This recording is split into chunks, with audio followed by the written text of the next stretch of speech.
Ok,ឥឡូវខ្ញុំសូមណែនាំជាមួយការបើក project របស់យើងឬក៏យើង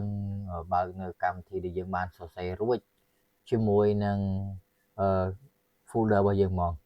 អញ្ចឹងក្នុងការបើកយើងមានពីរជម្រើសបាទគឺមួយខ្ញុំសូមបើកនៅ Visual Code យើងមក Visual Code យើងដោយសារតែយើងបើកវាមានពីរជម្រើសអញ្ចឹងមួយយើងបើកមកគឺយើងចុចទៅកាន់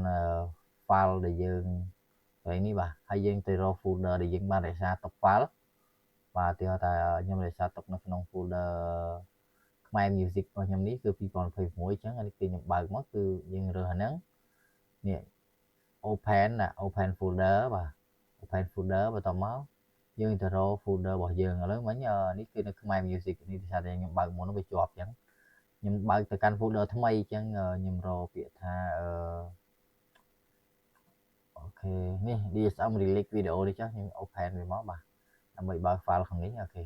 នេះគឺយើងអាចបើក file ហ្នឹងដើម្បីធ្វើការទៅសេបន្តឬក៏កែសម្រួលអីតាមតម្រូវការរបស់យើងម្ដងទៀតគឺបានហើយអូខេនេះគឺជារបៀបការបើក file របស់យើងមួយហើយមួយទៀតគឺយើងបើកបែបនេះមួយទៀត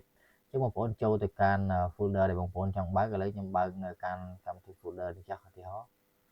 បើកនៅកាន់ខ្មែរ music នេះចឹងបងប្អូនពេលបើកវាមកវាចេញបែបនេះបងប្អូនចុចខាងលើនេះបងប្អូនណាខាងលើនេះហើយបងប្អូនវាយពាក្យថា CMD អូខេ CMD ហើយ enter បាទដើម្បីបើកវាបាទ CMD enter បន្ទាប់មកបងប្អូនវាចេញផ្ទាំង terminal មួយចឹងបងប្អូនវាយពាក្យកូដ CODE ដក clear សញ្ញាចុចមួយបាទនេះសញ្ញាចុចចេះតមកបងប្អូនចុច enter មកវានឹងចូលទៅបើកនៅកម្មវិធី Visual Studio Code សំដៅមកកាន់ folder របស់យើងម្ដងដើម្បីធ្វើការកែប្រែឬក៏បង្កើតនៅកម្មវិធីថ្មីអូខេនេះគឺជារបៀបនៃការបើកនៅកម្មវិធី Visual Code ឲ្យ support ជាមួយនឹង folder របស់យើងអូខេនេះគឺជាមេរៀនមួយដែរបងប្អូនខ្លះគាត់